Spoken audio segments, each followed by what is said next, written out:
Welcome to the world united. Welcome to the world united. Is Maria Simone. Dame Maria Simone is a soul and money catalyst who has helped countless entrepreneurs over the years grow and thrive in any business climate with mindful strategic planning and execution, abundant thinking, and access to funding and other resources. This is in addition to growing multiple businesses that she has started. She is the co-founder of Zen Moose Capital, a social impact fund that invests in and develops conscious media, including films and TV shows and media-related technologies.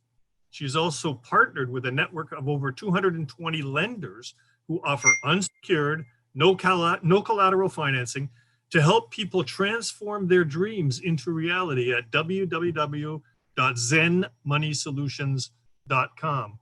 So, Maria, I'm going to pass the baton over to you and welcome. Thank you, Mike. And I wasn't. Are we having a discussion about spirituality and New Age practices? Are we having a panel discussion, or can I just share my 2 cents? Oh, you're muted. I don't hear you. I think you're muted, Mike. Yeah, I'm off now. Sorry. I said, no. This is your opportunity. You have your 15-minute slot to share your 2 cents, your 25 cents, how much ever you would like to give us. Good. Thank you very much. There's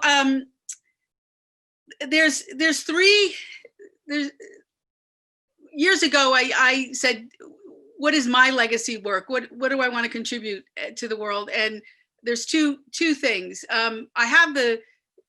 I've always worked in the domain of business building and finance, but I really take a spiritual approach. To me, money is a very spiritual energy, and I love to see it circulated into its highest and best use.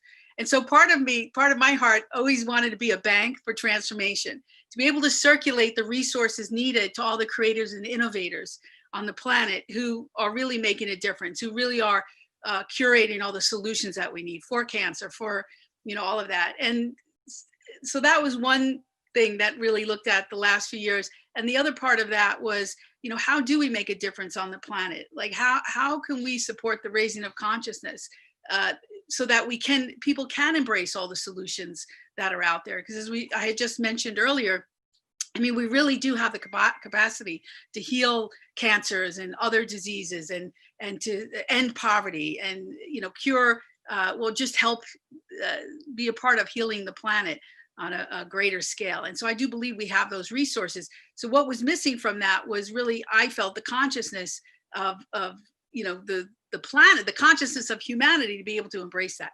So that's where my partner and I came together to be part of, let's create a bank for transformation, and also to support that in raising consciousness. And we chose media and media related technologies as a way to do that, because that's the fastest way that you can scale and go global. And so that's kind of my domain right now.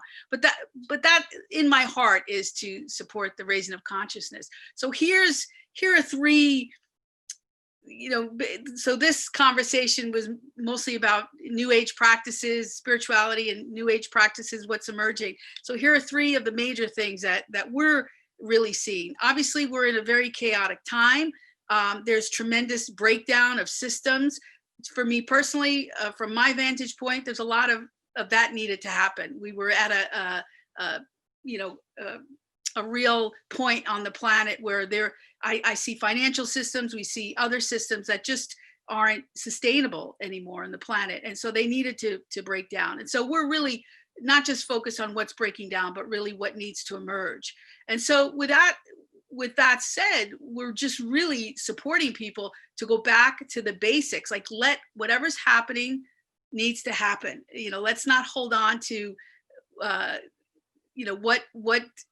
what we're used to. A lot of people are holding on to their old comforts and they want their old normals and, all of that. And it's creating a lot of mental illness and unnecessary stress and anxiety. And so the support that we're offering people is really, let's go back to the basics, like put your stake in the ground, get centered. And so we're really encouraging people to go back to meditation practices, prayer, just really do what you can. Radical self-care, really focus on grounding yourself, in the here and now, so that no matter what's happening around you, there's just a major adjustment happening on this planet, that you're part of all of that. So those are some of the basic things that we're supporting people with. And they're forgetting that, they're forgetting, like, oh yeah, I just have to, don't get swept up in the drama, but really just stay focused on your groundedness. And so we're really supporting people with meditation, with prayer, radical self-care, which really means a lot of self-love right now. People are forgetting that. So it's kind of a mantra right now for people. The other thing that I would like to just bring up, just to point out, is we're in technology in a major way. We're just because of the nature of what we're doing, we stepped into a world of, what's emerging as far as technology. And there's so much technology previously was about making our lives easier, but we have a tremendous amount of artificial intelligence now that's really not just making our lives easier, it's actually doing for us, it's thinking for us.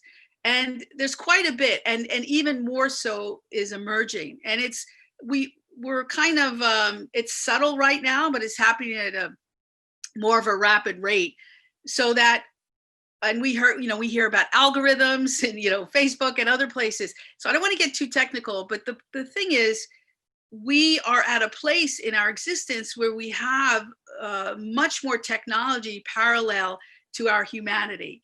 So I want to support people in managing that aspect, that we really have to get back to more of our humanity, and more of, and that's why we're really about raising consciousness and balancing the technology. And that involves love and compassion, and really going back to the core essence of our beingness.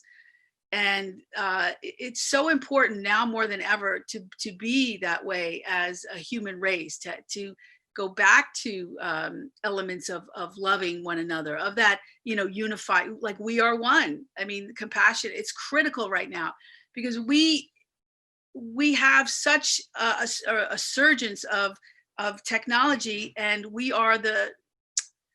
we must be the caretakers of that technology that's rising, and we want to make sure that we're good caretakers of that. So that's another, just in a very broad nutshell, it's another conversation that we're having with people. But the people that we're working with on the technologies are also ethicists, and also looking at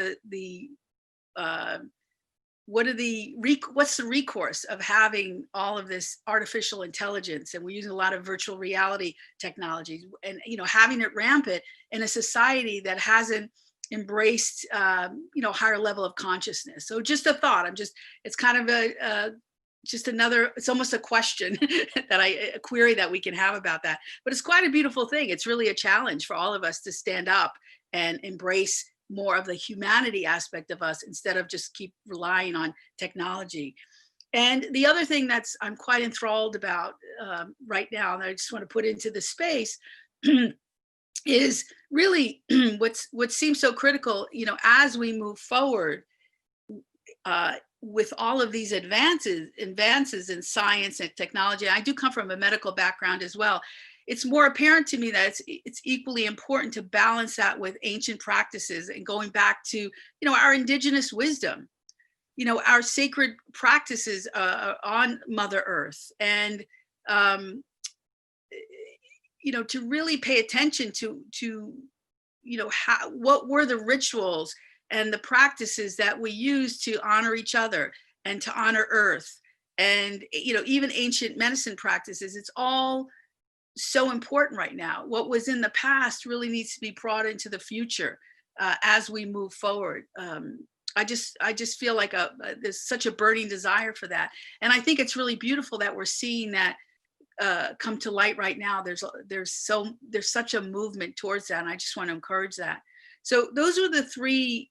This is kind of maybe off the cuff. I don't know if this is part of the discussion you wanted to have today, but those are the three things that have really been on my mind as we're out there we're building a fund. We're working with some of the major technology companies that are out there. We're creating our own. We're making movies and TV shows. Like, we're kind of out there in the world, but really, really checking in. What does this mean for the human race? Humanity. These three areas are really on my heart right now and on my mind. So I just want to share that with you.